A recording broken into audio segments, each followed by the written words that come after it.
This is Asinine Radio. This is the weekly music podcast where every week we get into a different band, different artist, and we break down one of their records. We get into music, lyrics that was made, and everything in between. My name is Tyler, and way out there, hundreds of miles away, is Jeff. While you're listening, go to Spotify, Apple Podcasts, give us 5 stars. If you're watching on YouTube, smash that subscribe button. And that's all I have for the boring intro. What do you got this? What are we doing this week, Jeff? Go. What do you got to drink? We're doing Unwritten Law, Elva. From 2002. Molva. 2002, January 29th, 2002. This is when they came out. This is their third record. Fourth record. This is their fourth record. It's not your birthday. It's not my birthday either. So nobody's birthday because it's close to my day. birthday. Close to my birthday. 2 days for my birthday, or 1 day for my birthday. I don't even know my own birthday. It's 1 day. Did you say January? When did this come out? January 29th. Oh, I thought you said January 22nd. No, I said 29th. You know, just listen next time. Be better. Do better. Do better next time. So yeah, we're doing Unwritten Laws, Elva, fourth record, out January 29th, 2002. So we're going to get into our origin story for the band. We're going to get into our first impressions, break it down, get into lyrics, music, how it was made, and everything in between. And I think I already said that. I don't know. Anyway, let's get into our origin story with the Unwritten Laws. What do you got? Go. I don't have like a rich origin story with the Unwritten Laws outside of every so often when we get, or if I get into like a really big Sublime mood and I want to dive a little bit deeper into the Raleigh soliloquies, then I will kind of go back to Elva, mostly the Raleigh soliloquy parts of Elva, and then Up All Night, Seeing Red. It wasn't until like I went to the Story of the Year show that I kind of dove more into like the skate punk era stuff of like the late 90s into the 2000s. But even then, like I didn't listen to all of Unwritten Laws records. It was just the hits from Elva. Mm-hmm. So that's about it. And they never like I even went back and looked. They never like played Warped Tour in the formative years that we went to Warped Tour. They were never like there. They didn't play Inland Invasion. They didn't play Bamboozle.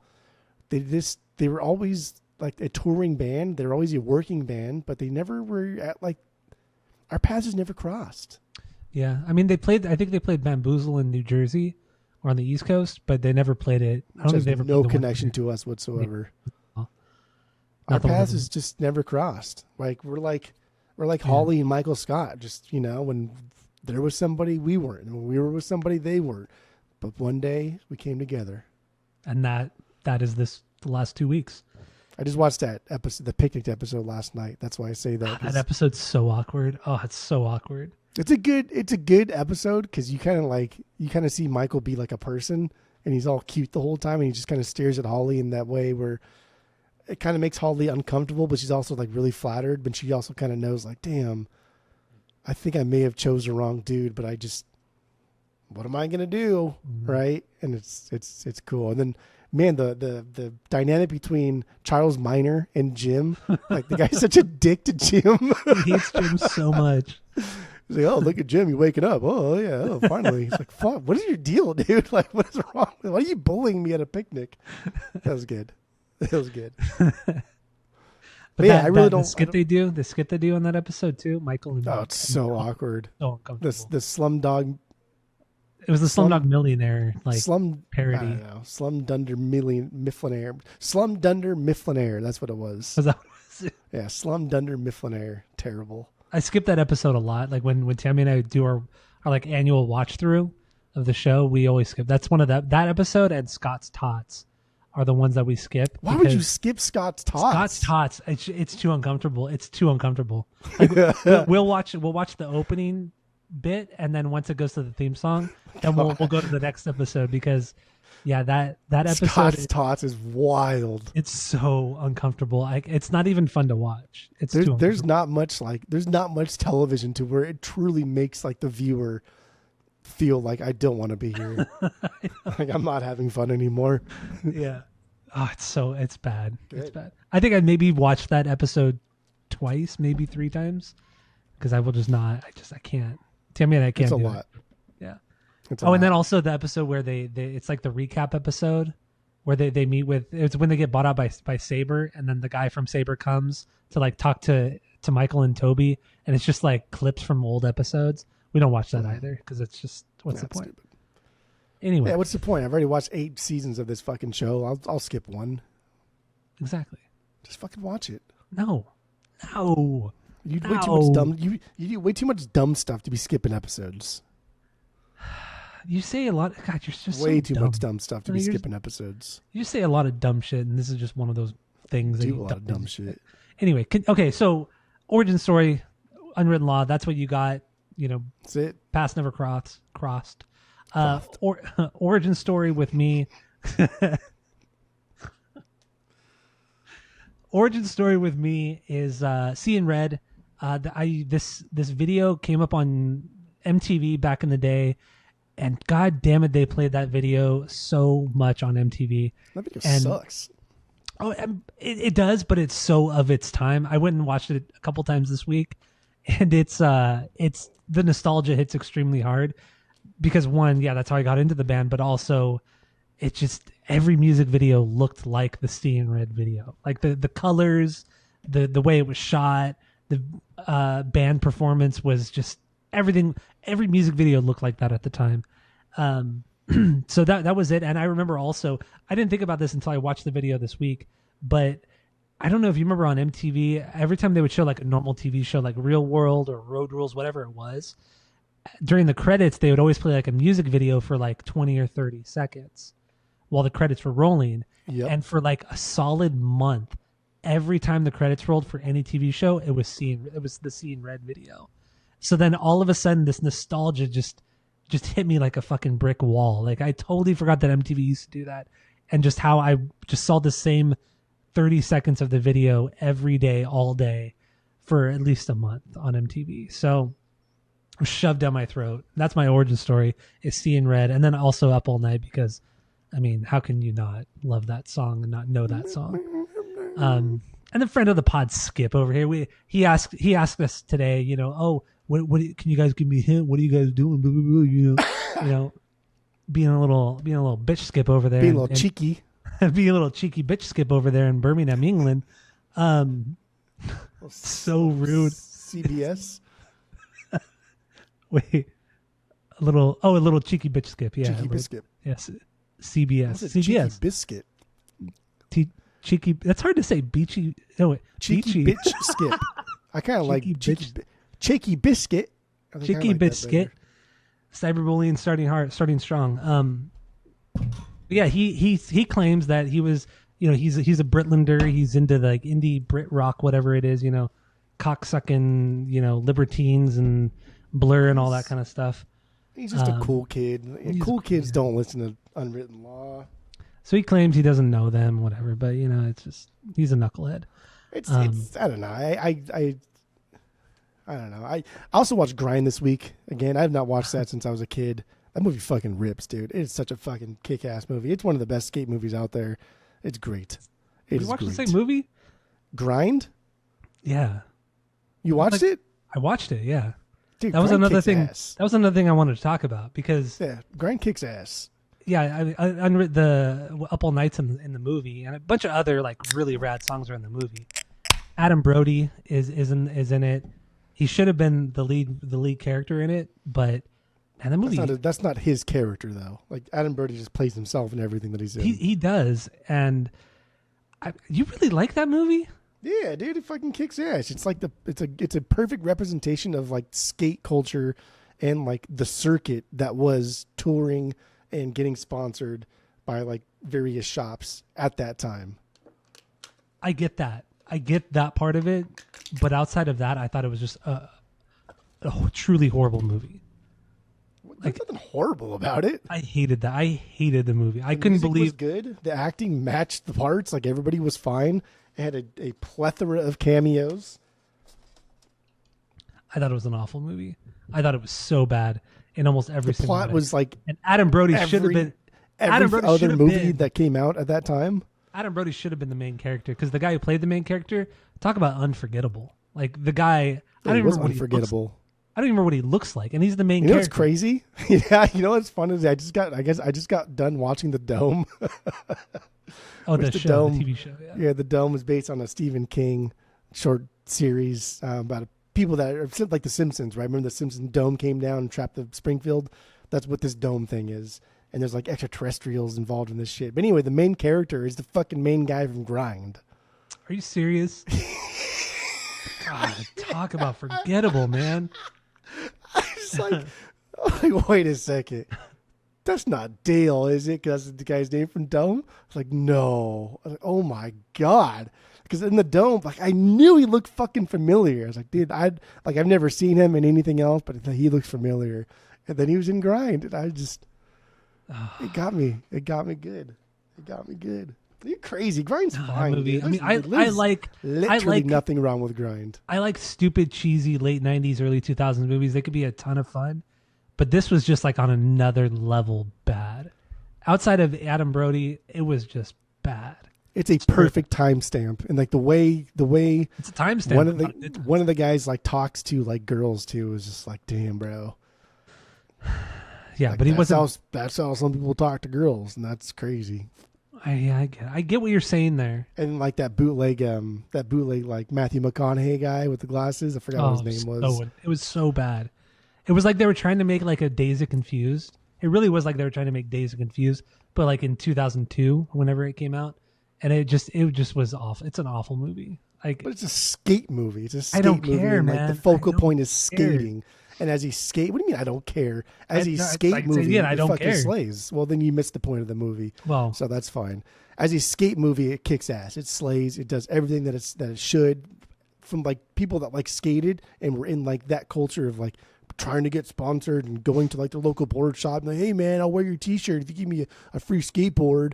Like I did that shit. Ronald did this shit. We all did that stuff. Like that's what we did. We tried to get sponsored. And like sometimes it worked, and most of the time they're like, "Man, get the fuck out of here, spend some money." And like we never did spend any money. Like it was a kick-ass movie. Cool. I understand what you're saying, and what inspired the movie. I get it was super cool, super rad, but it was still not a well-made movie at all. And then it's not supposed to be a well-made movie. And then I directed by Scorsese over here. I couldn't believe that. Stupid. So I was watching. I'm like, "There's no way. Like, how did this get greenlit?" And I looked it up. And apparently the budget was so small on the movie that, and they had no real script. And the director was like, yeah, you guys just kind of improvise all your lines and we'll just kind of go from there. And it's the guy who did Donnie Darko and he did A Walk to Remember. Yeah, I agree. Donnie Darko is overrated, but you know, it's not like he came off those two movies came out before Grind, and those weren't, you know, chump change movies. Those were very popular movies, and he came out with Grind. I just whatever. But we're not doing Grind. We're doing Unwritten Law, baby. We're doing Elva. So let's get into our first impressions on this record, Elva, Unwritten Law. What do you got, Jeff? Go, and that'll lead into your bangers and stinkers. What do you got? Go. Yeah, first impressions were good. I was like, damn, this is pretty damn good. This is fun. This is cool. And then we decided to do it on the pod. I don't remember why. I think it's because we did so much shit in the past. The Stained episode was brutal. I'll tell you why, but I'll get to it when that was so bad. The Kiss episode was so fucking bad. Kiss is one of the worst bands we've ever done. I hate that band. I just, that band sucks. Kiss is not one of the worst bands we've ever done. Yes, I just said that. Kiss is one of the worst bands we've ever done. Awful, awful, awful stuffs. So yeah, but listening to Unwritten Law was cool. It was like, I get it. They were always in the scene. They always played shows at the same time we were going to shows. We just never saw Unwritten Law because we just saw, 50 other bands that are very similar to Unwritten Law. And it sucks that we never saw them. And watching them play now, it's just like, oh, they have aged. they have aged. That's what alcohol and drugs do to you. Fuck, man, they have fucking aged. So I wish we would have seen them back in like the mid 2000s. That would have been cool. Probably like the last great movable era of these guys. But yeah, I don't know. I have nothing negative to say about this record. I don't have any stinkers. All these songs I don't think are bangers. I have some like beyond bangers, and then I have some like, oh, those are good filler songs. And then basically like there's a couple songs towards the end where I'm like, I could have done without this, but it's still fine. Okay. All right. But you still like it enough to get it on vinyl. So that's good. Oh yeah. That's good. Dude, it starts off with a fucking banger. It starts off with a banger and never really lets up until fucking track 15. Yeah. You're right. You're totally right. Yeah, my first impressions on this record, I listened to it back in the day when it came out. I had a burn copy of it. I never had an actual CD of it, but I had a burn copy, and it never clicked with me. And honestly, I didn't remember anything about this record until about 2 weeks ago when I did listen to it. And fuck, man, I really, really dug it. This is fucking great. And the reason why we did this was only because I was listening to a random punk playlist, and Up All Night came on. And of course, I mean, you got to love that song. I mean, that song is just a beyond banger. And I'm like, why have we never done? I thought why have we never done Unwritten Law? We didn't really know what we were kind of going to do next on the podcast. So I just brought up. I said, let's just fucking do Unwritten Law. Why the hell not? We've never done it before. It'd be fun to take a dive. And that's really how it all started. Just because that song came up on a random playlist, a punk playlist. Kiss is so bad though, so fucking bad. Why do you have to bring it back to Kiss? I know, like, you're a big Kiss guy now, and you fucking love Kiss. I'm not at all. I don't fucking get it, dude. That band is awful. Not at all. That's one of those bands I wish I could just erase from the face of the earth. Okay, we're not talking about Kiss. We're talking about Unwritten Law. So yeah, I really, really enjoyed my first listen and subsequent listens. Got this on vinyl this week, along with several of their other records, because I mean, this band is so good, and I don't know why I never got into them prior to this last couple weeks, because goddamn, they're good. And I agree with you. Seeing them back in the early mid 2000s would have been just perfection. You know, seeing them during the morning era, that would have been so fucking cool. That would have been peak Unwritten Law. But you know, we're in 2025 now. Everybody's old as hell, including us. So yeah, I have no stinkers on this record at all. I think most of these songs are bangers. Yeah, of course, there are a couple songs that are just kind of like, they're still really good, but they're fillers in the context of the record. But they're still really good, solid songs. So with that being said, what is your biggest banger? What do you got? Up All Night's my biggest banger. It's got the most nostalgia, and as soon as you hear it, it's like, okay, yeah, this feels comforting. This feels fun. And the video's stupid as fuck, but I just like the way he dances around. Like, it's cute and it's exciting, and I don't know. It's one of those songs too where I really do think that, like, the verses are so much better than the chorus. And like, I'm all about these verses. The chorus is like, it's fine. Like, whatever, I could do without that. But damn, those verses are wild stuffs. Yeah, the verses are really good. I really can't say which one I like more. I think both of them are like equally as good. Because I mean, like, the upstrokes in the guitar, then you get the bass, the doom doom doom doom doom doom doom doom. Like, what are you doing? And then the heavy palm muted lower guitar parts and everything too, like the big power chords with the upstrokes on top of it, or below it, whatever. It's fantastic. So love good. that. Love the verses, but the chorus is so catchy. It's the way he kind of strains his voice too. Oh, come on. The sun come up again. It's so good. I love a singer that strains his voice a little bit. It's so good. Especially when it's like authentic like this. When it's authentic, I love it. It's it's weird because a lot of these songs, and like we talked about on the rankings episode, where Unwritten Law sometimes like needs to stay in their lane and kind of like focus on one genre, do that to your best abilities, and don't like genre hop so much or put so much stuff into one record. And like, first of all, the sequencing in this record is like, they don't give a fuck, dude. It's just, no, they don't. It's one like punk rock song next to like an acoustic song that transitions into some fucking reggae thing. Like, they don't give a shit. They don't fucking care. And like, that's part of this charm. This is this weird like hodgepodge of ideas and things going on, and they don't fucking care. And then at some point we get more of the Raleigh soliloquies, and they kind of come out of nowhere. They don't really flow well. And then we get two of them almost back to back, and they're super short. So I like that this is like an intentional kind of like punker way of throwing together a record. And even like Up All Night. Up All Night's a weird fucking heavy song with a lot of non-heavy parts to it. because there's a lot of parts that are fucking like really, really heavy. And then we get to the instrumental part, right? Where like you already heard that bass scale a couple times, but now it's in the front. Now we're getting like like what the fuck? Why are we doing this? And it gets right back into the chorus. And the chorus isn't very, the way he sings it isn't very heavy. He's not like, except for that little scream part. It's not a heavy chorus. He's kind of it's so sing-songy. Yeah. It's pretty stupid. It's pretty stupid. But then like the verses, right? Cigarettes. Very staccato kind of delivery there. It's so cool. It's cool. I love it. But and also the part where all during I think it's the bridge where all the music stops and he just goes yeah, and then it just drops back into he yells the yeah and just drops back into the chorus. Fucking so good. Love it. Let's smoke some cigarettes and ketchup on the back porch. Fire up another roach. What's so wrong dumb. Kicking it when you're bold and lit? So good. I love it. That line too, like let's smoke cigarettes and ketchup on the back porch. That line above like anything else has always stuck with me for Unwritten Law in this specific song.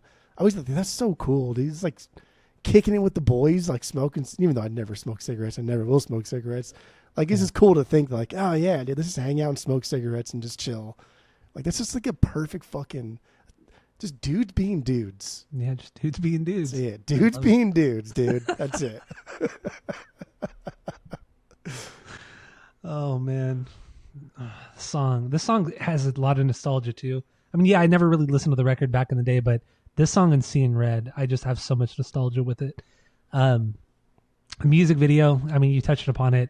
It's just a performance video. And dude, Scott Russo, the singer, he's so awkward as like a frontman. Like he's doing these like dances and it's endearing because it's so... It's kind of like weird, like these things. Like, it's so honest. Like it's so honest and he's not trying to be some like, you know, Mick Jagger or some pop star or some shit like that. He's just being a goofy dude from Poway, you know? Like Tom, like whenever we see Tom DeLonge in Angels and Airwaves not play a guitar and he's just kind of dancing around, moving his arms around. Very awkward. It's awkward and stupid, but it's like, God, this guy's just a fucking goofball. Like, how can you take this guy seriously in anything?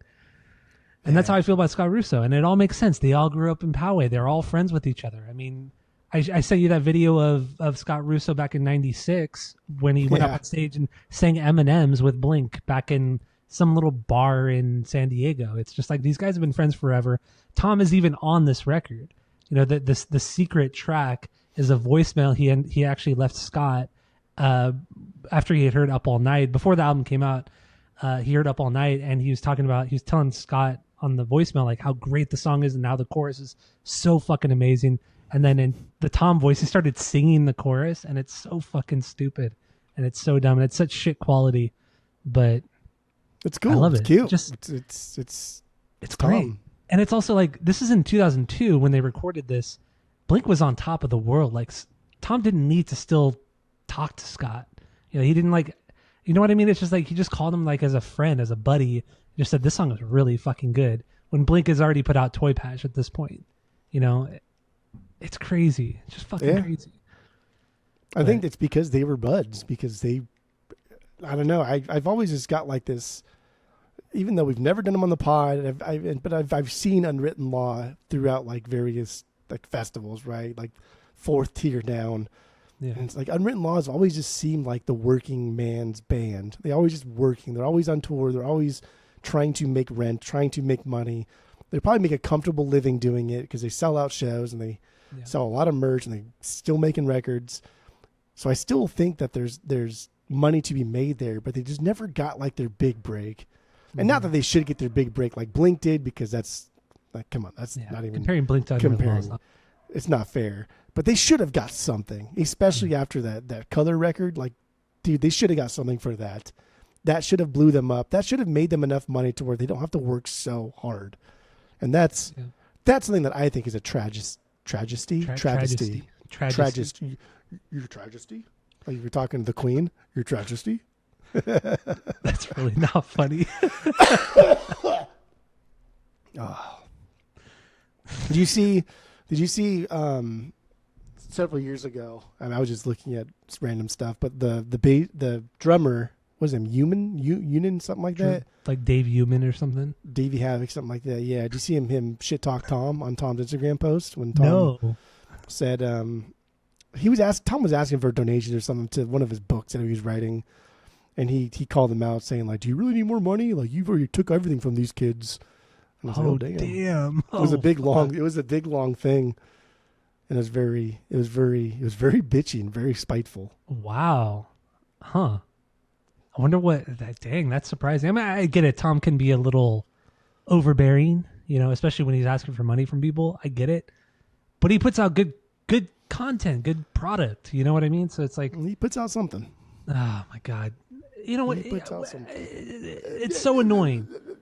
It's not like you read these books. You don't even know what you're talking about. You don't even know what you're talking about. Books are good dumb. Shit. He didn't write those books. That was another thing too. In that thing that he said, "You don't even write these books." I was like, it's true. Got him. It's true. Yeah, it's true. I was giddy. Still, they're good books. They're good books. I read all of them but one. Read all of them but one. No books are good books. No. Okay. There's never been a book that's ever been existing that it was a good book. Anyway, Up All Night. Let's wrap this song up. Josh Freese played drums on this song. This is the only song on the record he played drums on. So that's a fun little fact there. Also, you see how they got him to play the drums? I did not know. They because like this is one of the songs where the label picked as the lead single, and they're like, "All right, dude, we need this out like in like the weekend." It was like fucking Friday, and they're like, "We need this out by Monday morning. Like we're going to push this before the album comes out. So finish it, track it, let's go." And they couldn't find their drummer. Like they just don't know where the fuck he was. He was just like MIA on a bender or something. And so they were like, "Fuck, dude, I don't know what to do." And so they called their manager, and the manager's like, "Well, like we can just get Josh Freese in here. He'll do it." And so I guess Josh showed up like on Friday, or like maybe it was like Saturday or something. Like Saturday morning, they gave him headphones. He listened to the song like 2 times, took some notes on like a pad and a paper, and then played 3 different tracks that are like 3 completely different tracks, and then said, "All right, just choose whichever one you like later," and like left. That's so sick. God, I love Josh Freese. I love. And when the drummer came back too, so the intro part that like do whatever, it took the drummer like a month to learn that one little fucking intro part just because he couldn't do it. I mean, honestly, he's not a bad drummer either. Like, what is it? Drew? Is it Drew or David Human? It's something human. So yeah, it is. Let me look it up because I feel human. Bad. Feel bad for not knowing this. Not knowing he's Wade Human. Wow, we were completely wrong with that first name. Wade. Not even close. Yeah, Wade Human. Man, Drew was very wet. Drew and Wade are very similar. They're not boring names. similar at all. They're 4-letter boring names. Well, okay, so another thing I thought was interesting about the recording of this record was that they rented a house in LA and they got like no work done. Like they spent a shit ton of money, record label's money, did nothing there. And then they went and recorded like 30 songs at another studio with their original producer, and then they cut it down to 14 or 15 songs. And then they're like, "Well, we don't like the way it sounds." They scrapped it and then recorded everything again with a different producer. So the first guy was, I think it was John Shanks was the guy they originally produced it with. And then they after they scrapped it, they went with who's the other guy? It was Josh Abraham. It was Josh Abraham and another guy. Miguel. No, it was Michael something. Wait, I wrote it down, but now that's Miguel. Is it? Oh, is it really? From Sublime Michael fame. Yeah, Michael Happold. Yeah, Miguel. Yeah. So they got him. They re-recorded the record with him, and then honestly, like kind of reading more about it and looking who played on the record, a lot of this record seems like it was heavily influenced by the record label. They were on Maverick Records at the time. This is Madonna's record label, which was actually owned by Warner Brother or WMG, Warner Music Group. Feldy worked for. Feldy worked for them. Yeah. But yeah, I mean, I just kind of reading more about this record, it seemed very, very influenced by the record label. And honestly, maybe that's why there was such a hard push for Seeing Red. Because I mean, like I said, on MTV, that video was shown all day, every day. And it's a great song, but it's not like an all day, every day kind of song. So there clearly there was some, to me, like not payola, but definitely a lot of record label influence on this record. Don't tease next week because you're getting Maverick mixed up with a different band. This was You are absolutely right. You're totally right. I'm getting mixed up with. Don't be a tease. Don't be a tease. Right. No, you're totally right. Don't be a tease. Don't be a Madonna. You're right. Unwritten Law was not with Maverick Records. You're totally right. Interscope, but like Interscope, close. Oh, not close enough, but another big label. But even still, my overall point being that the label clearly had a lot of influence on the making of this record and the success of this record, and that song in particular, Seeing Red. Well, I can't believe I fucked that up. I can't. I don't know, because I see these guys are ingrained in like the scene, right? They have Miguel, like, who's again from Sublime fame. They had Marshall Goodman, whatever the fuck his name was, from Sublime, who played drums on half of 40 Ounce to Freedom, who was the best drummer in Sublime, to be honest. So like they have a lot of connections through Sublime, and their sound is very subliminal, as Suicidal Tendencies would say. So I think it's just a party. I think they probably just wanted a cool fucking record with a lot of different sounds. Mm-hmm. And Interscope was kind of like, dude, you need to reel it in.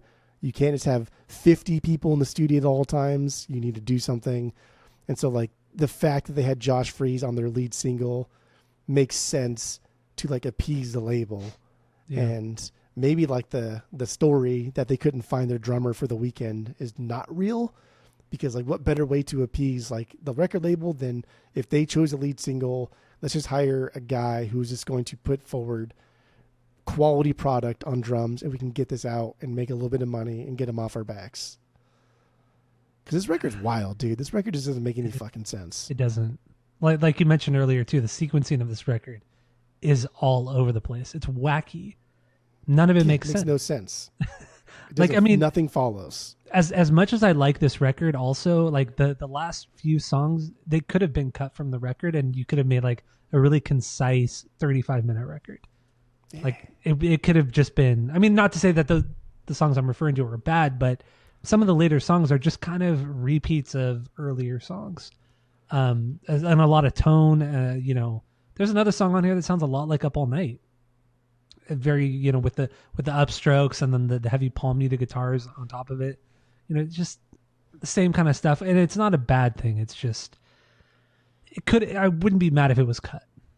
This is a lack of focus. This is a band that has not like really probably believed in themselves. And then after this, they will believe in themselves. But up until now, they probably haven't believed in themselves all that much because they haven't found the same success. And it's got to be tough too. Like, playing the same kind of like skate punk stuff that like MXPX played, and like they sound identical, but even MXPX was getting big at this time, and they're dropping like, Responsibility, right? And that's like making them a bunch of money, and they're going on tour for that, and they're headlining shows, and people are still kind of like, Unwritten Law, I don't know who that is. And then obviously like comparing themselves to Blink, which how can you not if you're from the same fucking town? Yeah.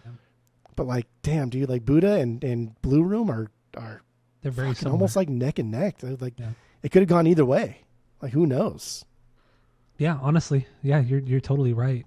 It's just Tom DeLonge is just a better songwriter in the end, and I think that's why Tom and Mark are better songwriters. So, but definitely Tom. Yeah, let's calm down. We don't know for sure because if we're comparing just like solo stuffs, Mark has done the better thing than Tom has done. So. Settle down.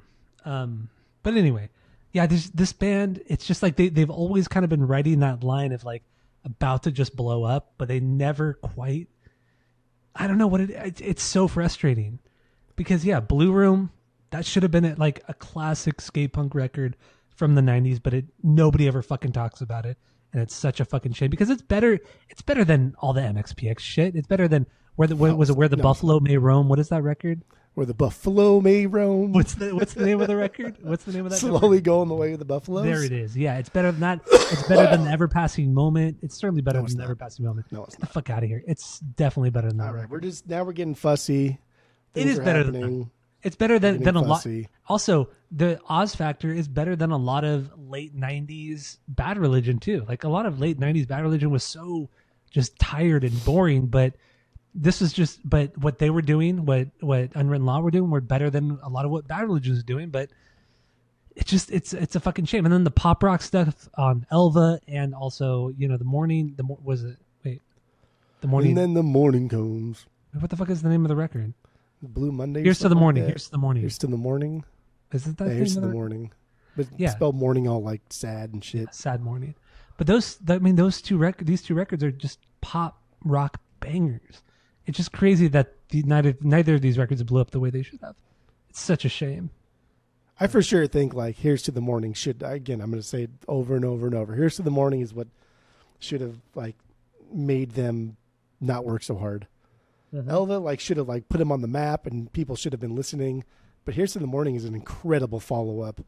And that is what should not have made them work so hard. And I just don't get why that didn't fucking blow up. Makes no sense. I don't get it. No sense at all.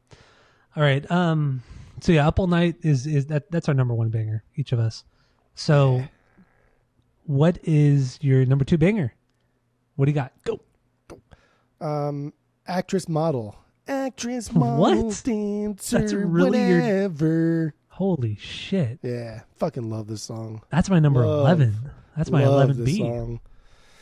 I can see that. I dig it. I really like this. I really do like this song. This is a very MXPXE song. It's got a cute swing to it. But damn, dude, that chorus is so fucking catchy. It's extremely catchy. Oh, yeah. Dirty, dirty stuff. Not a ton of nuance on this one. I get it. But I just fucking A, man. It is a catchy, catchy song. I mean, this is like... You're so over there. You're so everywhere. I mean, yeah, it has a ton of like the reggae kind of influence to it. Really pop punky choruses, especially added to it. But I don't know. It just being so high on the banger list. Come on, damn, dude, this is there's crazy, way better dude. songs. No, there's not. There's only one better song. That's a fact. That's the staccato part when you're talking like ding, ding, ding, ding, ding, ding, cigarette. The host talks about cigarettes too.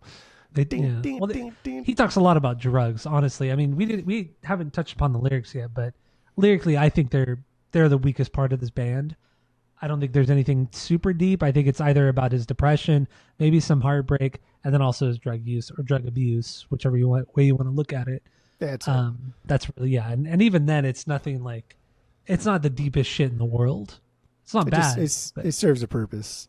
Yeah. But so this particular song, I know you've heard me talk about this band in the past, but I don't think you've ever really listened to them very much. But there's a band called Moth, Moth. They're on like the late 90s, early mid 2000s, and this song sounds exactly like what Moth would have put out on their third and fourth record. I forgot how their records are all lined up.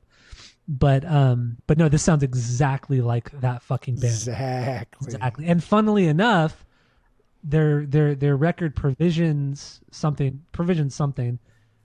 Josh Freese played all the drums on that record, and then Adam Willard joined the band on the touring cycle for that record as well. And then I got really embarrassed because the one time I met Adam Willard was at a signing, Angels and Airwaves signing, and I brought my Moth CD thinking, oh, I'm going to be the cool guy. He shows Adam the CD that he played on, and I showed him the CD. He's like, oh, dude, this is so cool that you know about this band. This band's so fucking good. But I didn't play the drums on it. I was just in the band. I'm like, oh my God. He's like, yeah, Josh Freese played the drums on it. I was like, I'm so embarrassed right now. I'm so sorry. He's like, no, it's just really cool that you know about this band because they're really fucking good. And Did he sign it? Yeah, he signed it. He's like, I'll sign it anyway. And I was like, fuck yeah. So he signed my Moth record. But yeah, he toured with that band, but he never played on any of their records. It's like when I had Scott Schreiner sign my Weezer Green album. Yeah. And he was totally cool with it. He's like, yeah, it's all good, dude. Okay. Rad. But that was also when Scott was new to the Weezer, when you met him, right? Yeah. I think only Make Believe was out at that time when you met him. Yeah. But like, come on. Yeah. Still cool. Did he sign it over Mikey Welsh? No. No. That would have been actually kind of cool. No.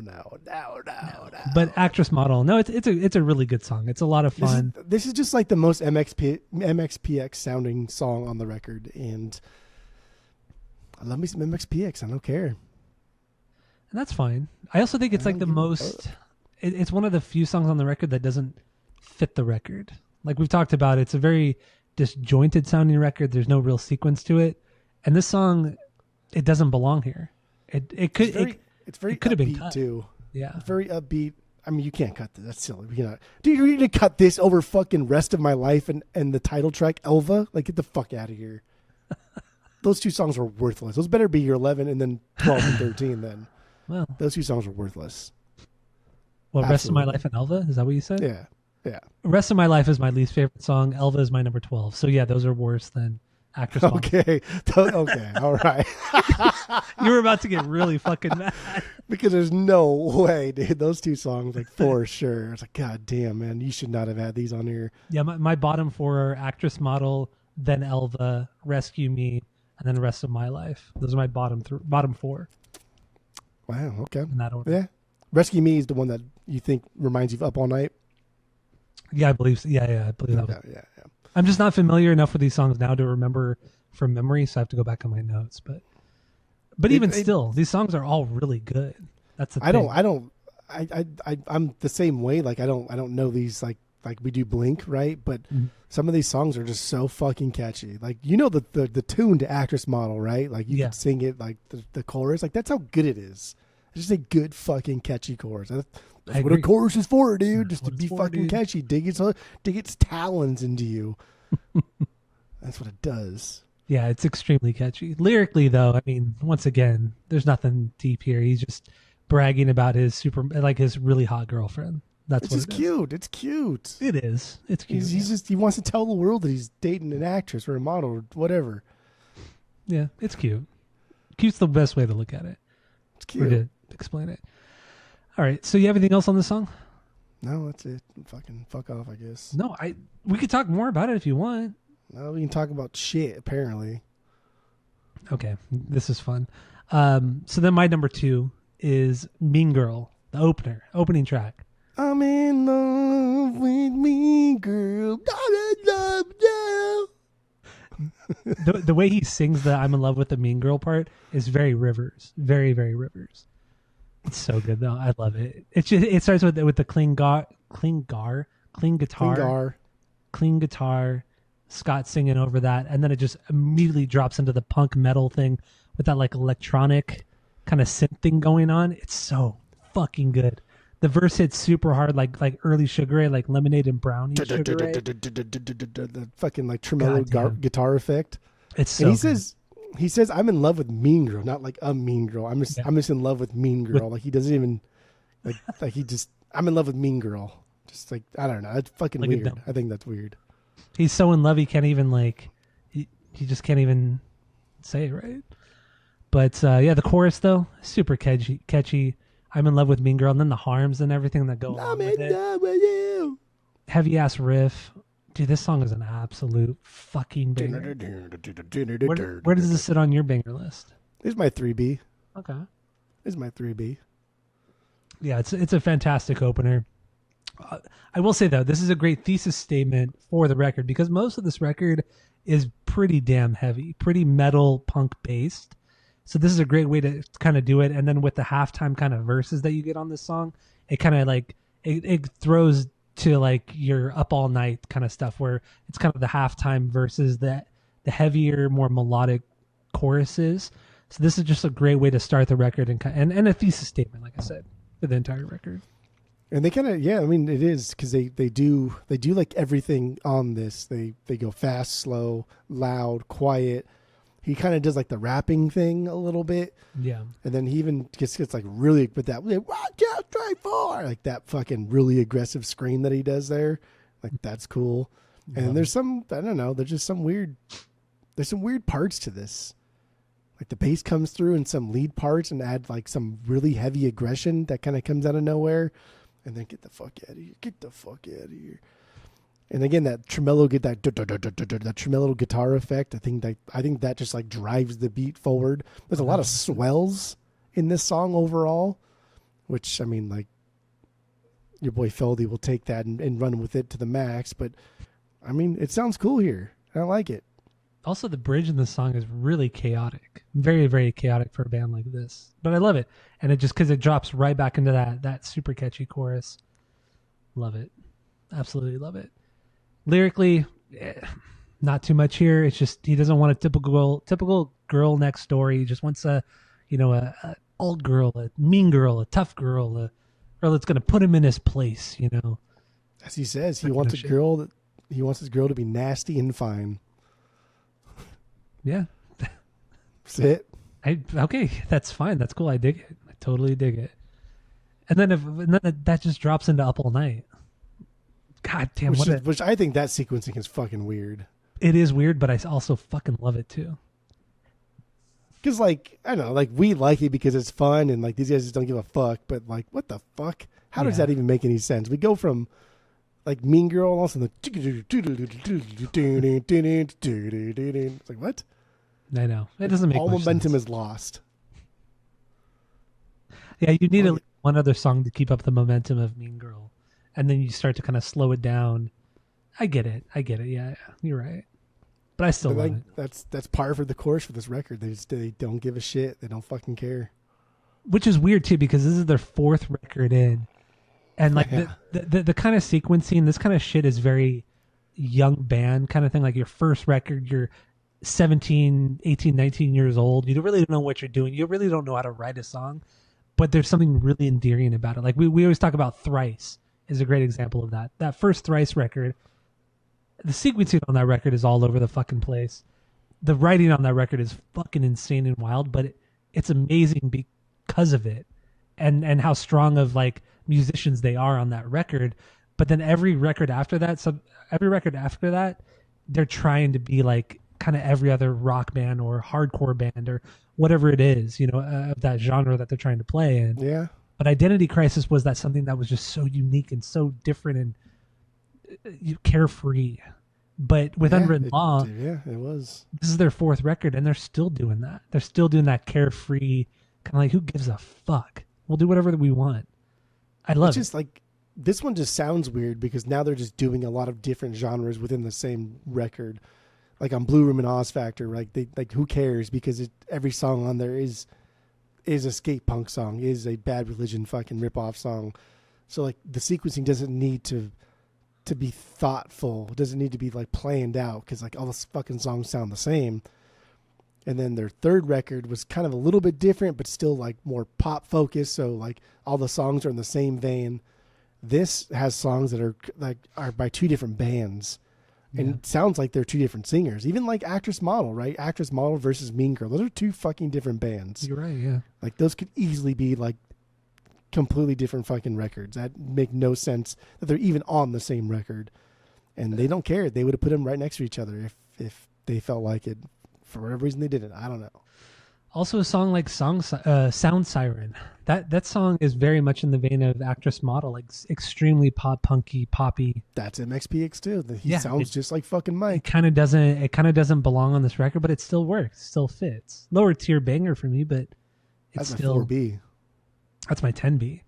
Damn, you just do not like MXPX. It's just a bit better than Actress Model, but Actress Model, whatever. So let's get into Sound Siren then. That's your 4B. So let's get into it. I think he sounds like he sounds so much like Mike on this song. It's crazy. He does sound a lot like Mike Herrera. It's a perfect pop punk song, and the swing in his tone here also really reminding me of Art Alexakis. Alexakis. No, wait. Alexakis. Yeah, Art from Everclear. Yeah, Art from Everclear. I was trying to think, is that his actual name? Okay. It's just he has a stupid last name that I've never seen before, except for him, of course. So it's dumb. He should change it.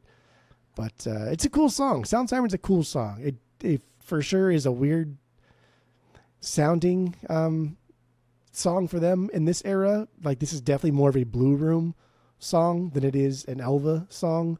Really? You think it's like a Blue Room? Yeah, because this is a stupid skate punk song. But this is a skate punk song, and that's all Blue Room is.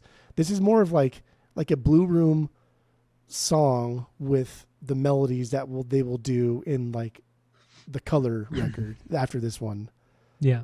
So we're still kind of like, I don't know, we're bridging the two things. Like they're dumbed down MXPX skate punk, the early to mid 90s, and then just them writing really, really, really catchy songs. Because the song was fucking catchy.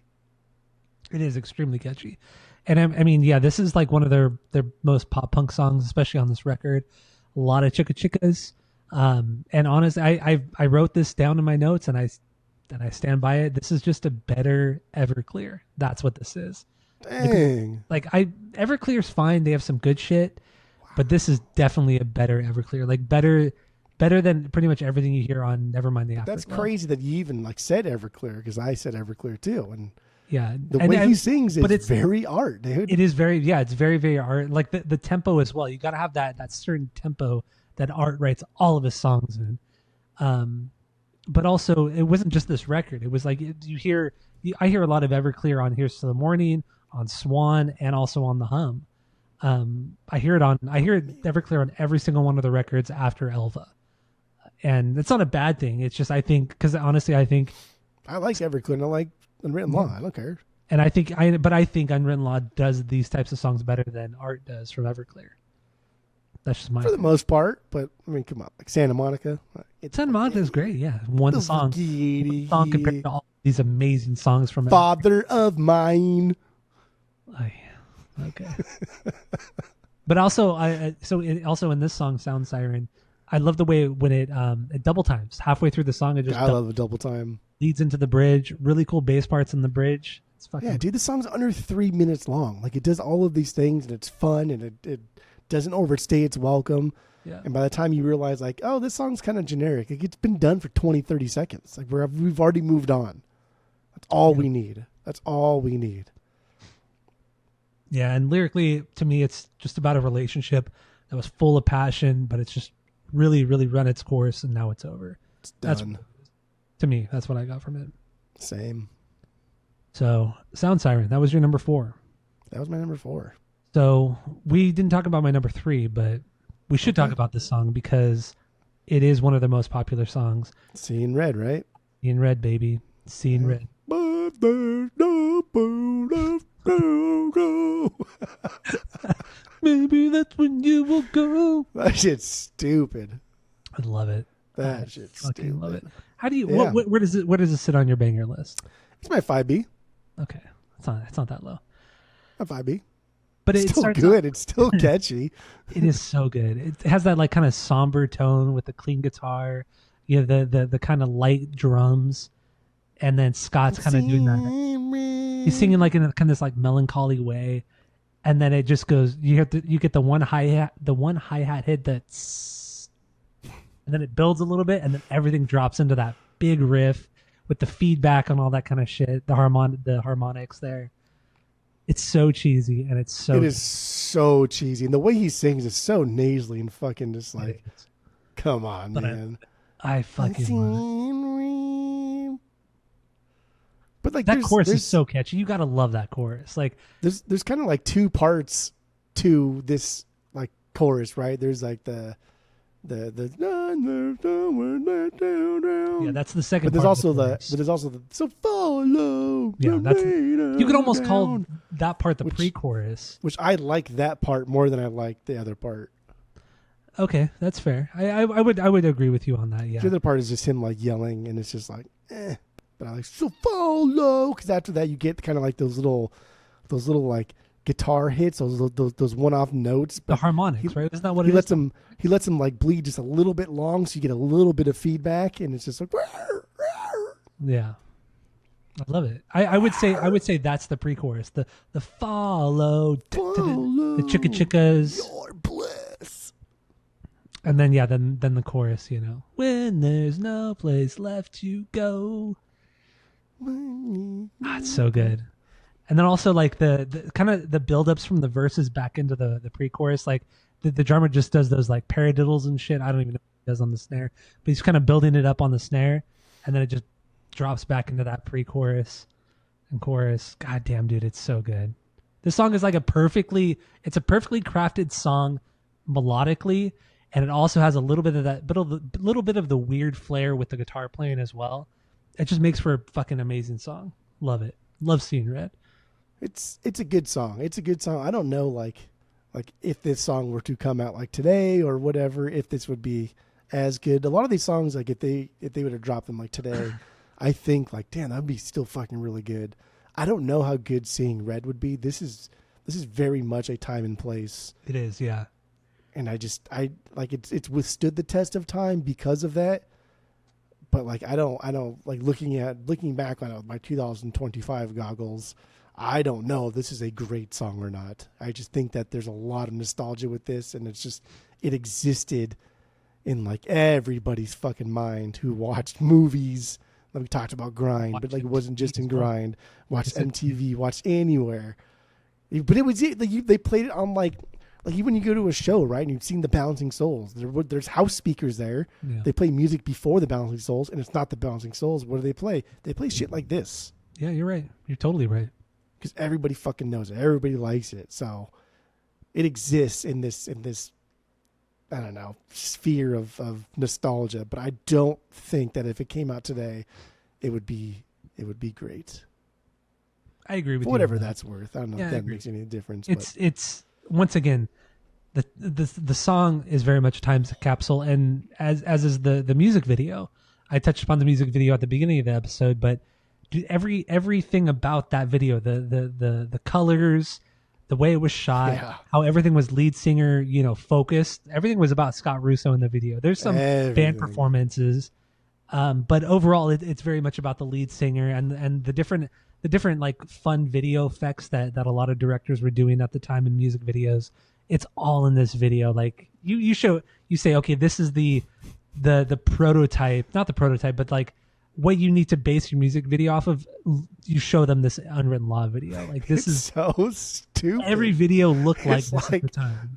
All those little like slow motion shots of the drummer coming down to hit like the tom and the snare at the same time. And then everyone in the background's kind of like coming down. Also the bass player with the hair, right? In all the videos too. Yeah. He has the really long hair. Yeah. His hair's so long, but it's also very thin. It looks clean. Like he looks like he washes his hair every day. There's no grease. Like he was just like an older guy who just had like thinning hair and just happened to be long. That's what it looked like to me. It wasn't like this like Omar Cedric bushel of fucking hair on top of his head. It was just like, eh. But yeah, this video sucks. It's stupid. And I love it. Yeah, I dig it.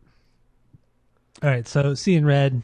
Everybody knows this song, or they should know the song. Skip, you should know this song. He knows this song. He's just being a cheeky boy. He's just being a cheeky biscuit.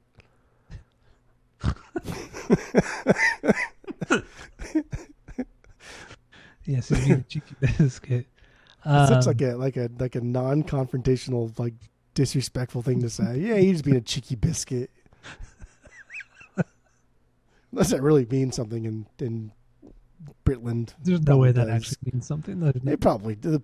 Back in fucking 1775 when Queen Elizabeth the 45, she said this. Like, oh, who gives a fucking shit? Who cares? Good Lord.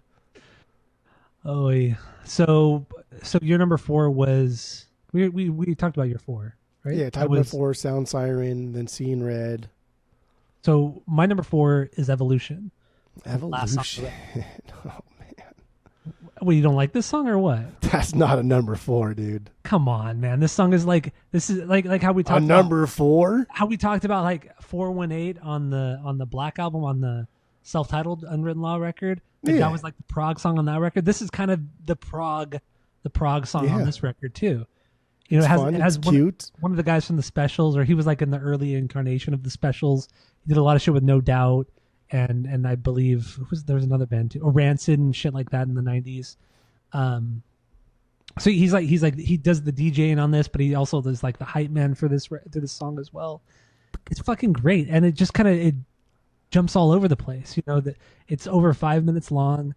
There's some really extremely heavy metal shit on this song. A lot of punk like faster stuff on here. Double times, it slows down.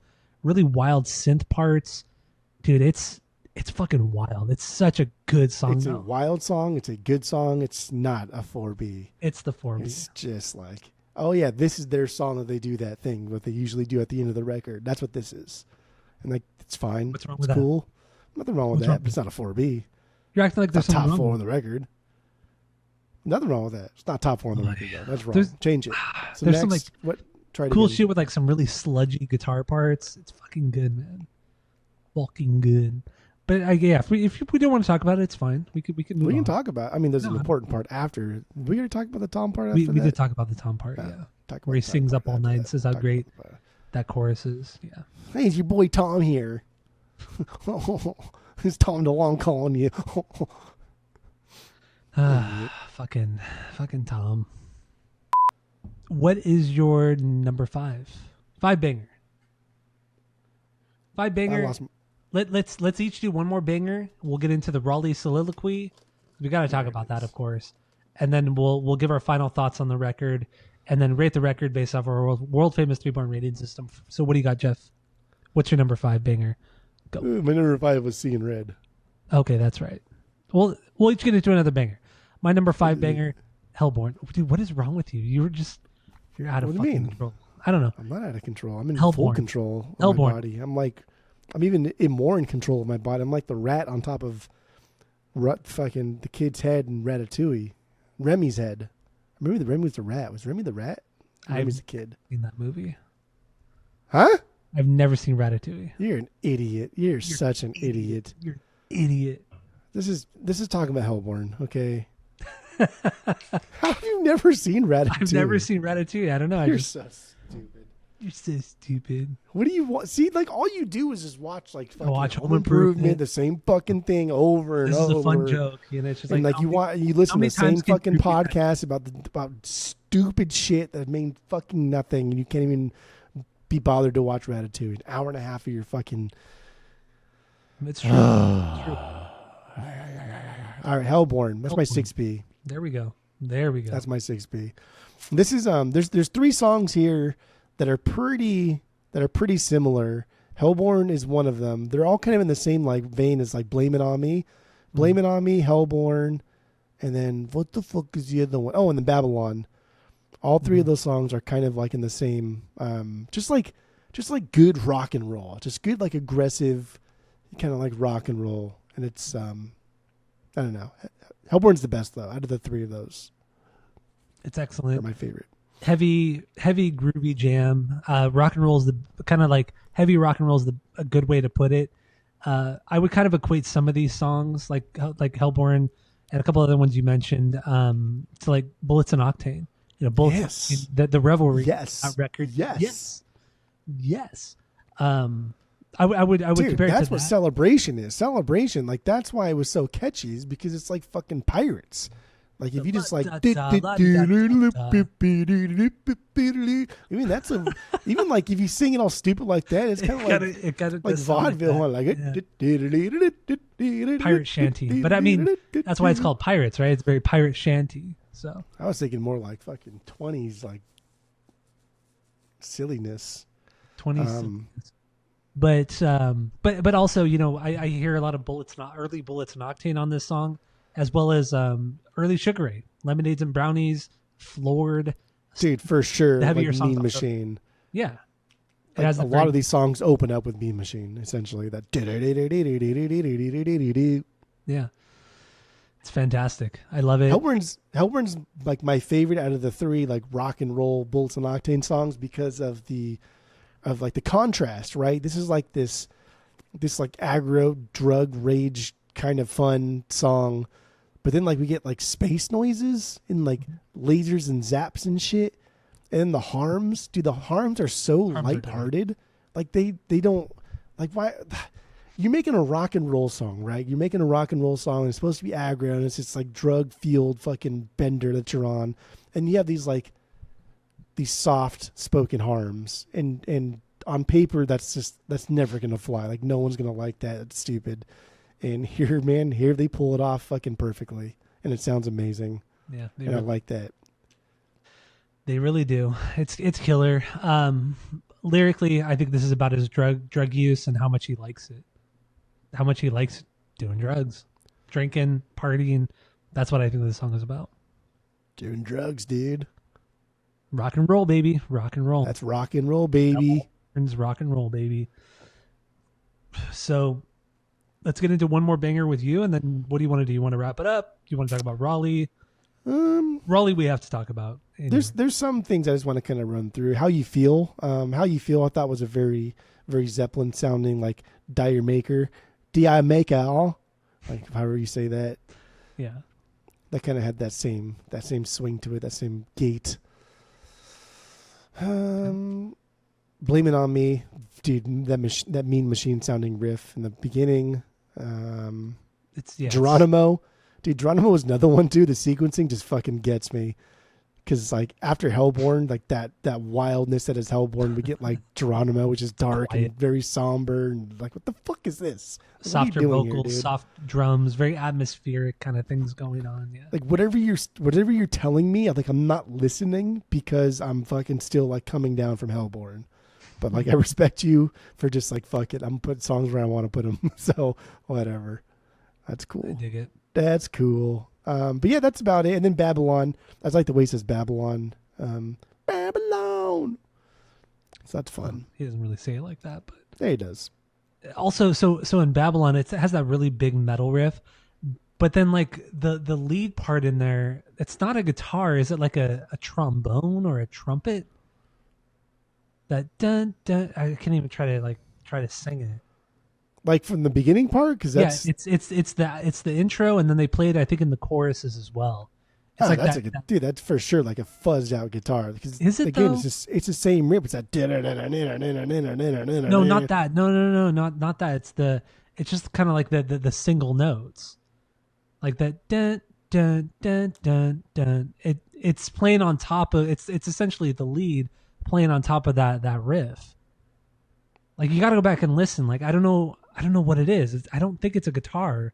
I think it's like a trombone or something. It's not as high as a trumpet, so I'm thinking it's a trombone. That'd be cool. But then when you look at the credits, I was looking at the credits. There's no trombone. There's no tromboner. There's what? There's no tromboner in the credits. Yeah, there's nothing there, and there's nothing more on Babylon, but I don't know what it is. It must be a guitar or some synth, but it doesn't sound quite like it. But either way, it's very like heavy groove metal kind of thing. I love it though. It's putting Babylon between like both of the Raleighs too. It just doesn't make any sense to me. Well, even the Raleighs themselves, like the Raleigh soliloquies on here, one of them is really, really fucking funny. The other one is just like, why even? The one where he holds the note for like 20 seconds. Yeah, he says, that's so wild. He says, "Polly want a cracker." He holds it. He holds the for 26 seconds. And then he says, "If you can't do that, don't fuck with me." It's like, oh my god, dude! I laugh so hard every fucking time I hear it. Raleigh is wild. We found a YouTube thing where it has, I think, all of the Raleigh. It's all 34 minutes of it. And I never knew Raleigh said very, very aggressively racial things. Extremely. I didn't know that. I just thought he was a funny kind of like crazy dude back in the day, but. Probably, I don't know, still was or whatever. But then we saw the other thing too, where he was potentially in the circus and shot somebody on accident. But like the way it made it sound, that was not an accident that he shot that person like that. Yeah. So wait. So let's give some quick background if people don't know. The Raleigh soliloquy originally started with Sublime on their record Robin the Hood. They had 3 Raleigh soliloquies. This was supposedly the original story was that.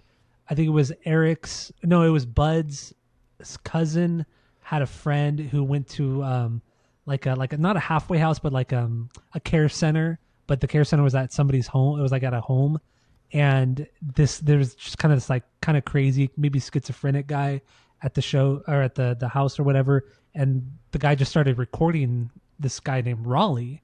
Just started recording what was going on for like 2 hours. Apparently, there's like over 2 hours of recorded stuff from Raleigh. But only 35 minutes or 34 minutes of it has ever actually been released. The first 3 parts are on Robin the Hood. The other 3 parts are on this one. Yeah, there's 3 parts on here. Well, there's 3 parts in Robin the Hood. We're missing a part, and then there's 2 parts on this. There's 2 parts on this, but then overall there's 34 minutes of it. So yeah, and you can go on YouTube and listen to all 34 minutes, which I did today. Yeah. And Yeah, dude, it's some wild shit. I mean, this It's guy, funny. It's all funny. it's and all very, yeah, tragic and sad, but fucking because funny. clearly the guy, I mean, this guy, at the time of the recordings, it was like early 90s probably. Yeah, dude. And this guy was clearly an older man, probably in his 60s. And he was just kind of out of his mind. He was thinking he was like recording a science fiction thing and all this kind of weird shit. And then, you know, you and I have always talked about this for years and how funny those bits are. But I didn't really take a deeper dive into it until this week. And yeah, apparently some people have really taken a dive onto like ancestry.com and other genealogy websites. And they found this guy who has the exact same name, Raleigh Theodore Sakers or Sockers. And apparently he was a contortionist in the circus, like was it Ringling Brothers and Barnum and Bailey or whatever? Yeah. He was a contortionist in that. He was married at some point, and then he ended up killing some woman, apparently by accident. But he got away with it. It's not that he got away with it. It's just like there wasn't enough evidence to prove that he said killed like her. the gun didn't work the way he thought it was going to work, but he stuck a real gun up in like this girl's gut and then shot to pull the trigger, and like she died. She died, yeah. Like that's not a fucking accident. Yeah, it's definitely not. But apparently he was never, at least from what everybody knows from this guy, he was never persecuted or anything. And he kind of lived his life as kind of like a weird motherfucker, a lot of mental illness. And then supposedly, if all these stories are true, the last we've heard of him are the Raleigh soliloquies from the early 90s when Bud from Sublime, when his cousin or whoever was at this house. Yeah. That's where it all started. So I can just imagine like somebody who's in like desperate need of medication, but all they get is early 90s public health care in Southern California. Yeah.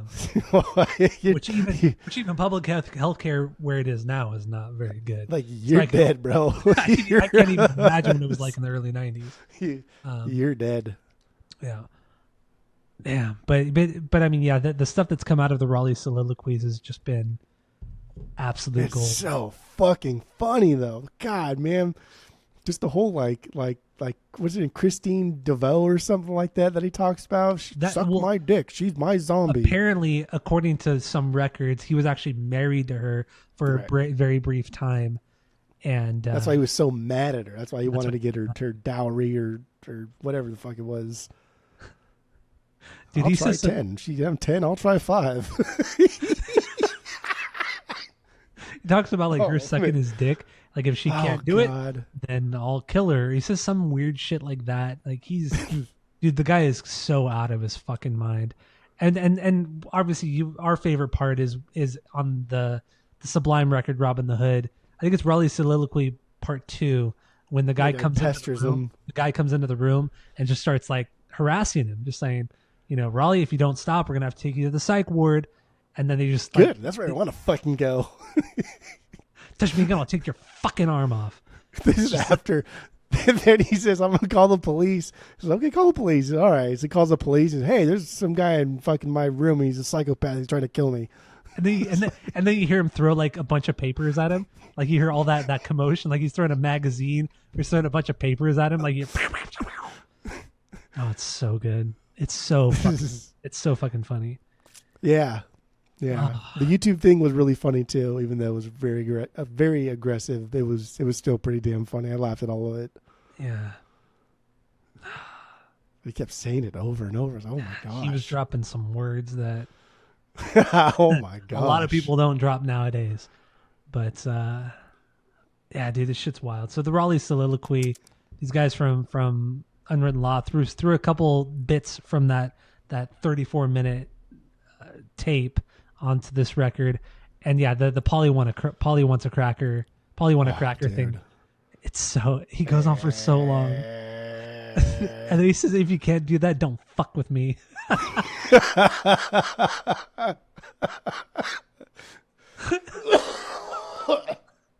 know you want to laugh harder, but you can't because you're gonna keep. I can't because I'm gonna die. But damn, it's so fucking funny.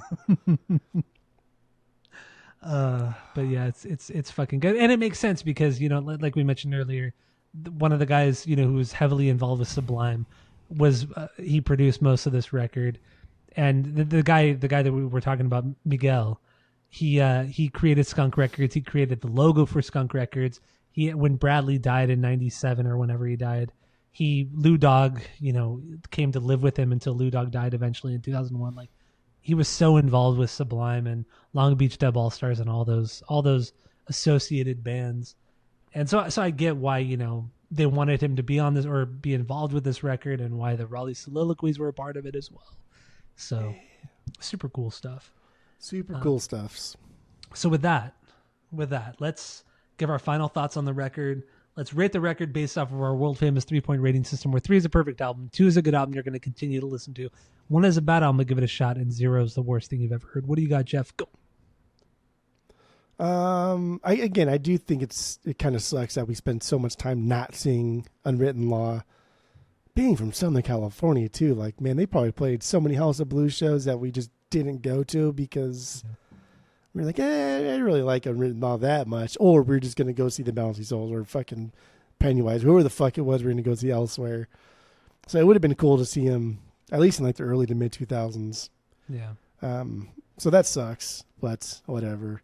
I've been very, very pleased with my Unwritten Law listen through these past several weeks now at this point. Never felt like a burden. Like, Kiss was fucking rough, dude. Like, that was hard to get through. I felt like the Unwritten Law stuff was a delight. Like, it was my pleasure. Like Chick-fil-A worker style, like my pleasure. So I don't think this is gonna go down in the history books as something that's gonna change the scope of music. I don't think this is something that's great, that needs to be talked about and dissected outside of just this podcast. But fuck, man, if you're looking just for some like good skate punk that just grew up a little bit and wanted to do whatever the fuck it wanted to do, and you like kind of like Southern California, mediocre to good music, and you want like the best of it, like that's what this is. This 2.5. This is a strong 2.5. I can't go higher. I don't think I can go higher just because it feels weird. Mm-hmm. But like, damn, bro, this is really, really good. It is. It's really, really good. Yeah, my final thoughts. I really wish I would have, or you and I would have seen this band more, over the years. It's just crazy. It's because, we never took that deep dive, and we only just really knew the two songs, Seeing Red, Up All Night, but it was never enough to make us want to go see them. It's like, maybe if they were opening up for somebody, it would be cool to see like the end of their set, but we just never got that opportunity. It was just never, they never opened up for a bigger band that we liked, at least that I can recall. And yeah, it's such a shame, man. It's a bummer. You and I got into this band so late in 2025. Literally took us until 2025 to get into this fucking band properly. And I mean, it's like, so sorry the 500 to 1,000 shows you went to over the course of our years. We never saw Unwritten Law, right? Like, okay. Yeah, that's true. That's true too. But yeah, I mean, this record, this band is so good. They're so much fun. And I have 3 of their records right now. I would love to have another 2 of their records on vinyl. I really dig it. That's a lot. I've listened. I know. I've never done, with all of the bands that we've done on this podcast, I've never gotten this many records from a single band just from doing them on the podcast. You know what I mean? It's just like, this is the record that made me like rethink my originals versus just buying the repress. Because I was like, I have to have this. Yeah, I have to have this. So yeah, I mean, this is just an incredible record. It truly is an incredible record. A great fucking band. And with Elva, I would give this a 2.75 out of 3. It's not perfect, but it might become perfect at some point. It's just, I need to listen to it more. I need to listen to this band more. I need to listen to their records more. But at this point, 275 is high. 275. I mean, but also, it has the potential to get higher. This could be a Louder Now, because you think Louder Now is a perfect record. So this could be Louder Now. Yeah. But also, like, wow. Unwritten Law were never, they never did anything that was kind of revolutionary, that sounded so unique to themselves. Like Taking Back Sunday, nobody sounds like Taking Back Sunday. But with Unwritten Law, you're like, okay, I can hear this, and that. There's nothing truly unique to Unwritten Law, and that's no disrespect to the band. It's just, that's just how they are, and that's how their records sound. So that's why I give it a 2.75 at this point. But anyway, could get higher. Swan could get higher. We don't know. That's also a great record. But yeah, anyway, that's all I got. You got anything else? Listen to Swan tomorrow. It's a great pop rock record. It's a great pop rock record. Great melodies, all that shit. I'll let you know. Okay. I'll let you know. Listen, Linda. Yeah, I'll let you know. Don't tell me what I will let you know, because I'll let you know. All right. Well, thank you all for listening. Go to Spotify, Apple Podcasts. Give us 5 stars. If you're watching on YouTube, smash the subscribe button. And that's all I got. That's all I got. That's it. That's all. Just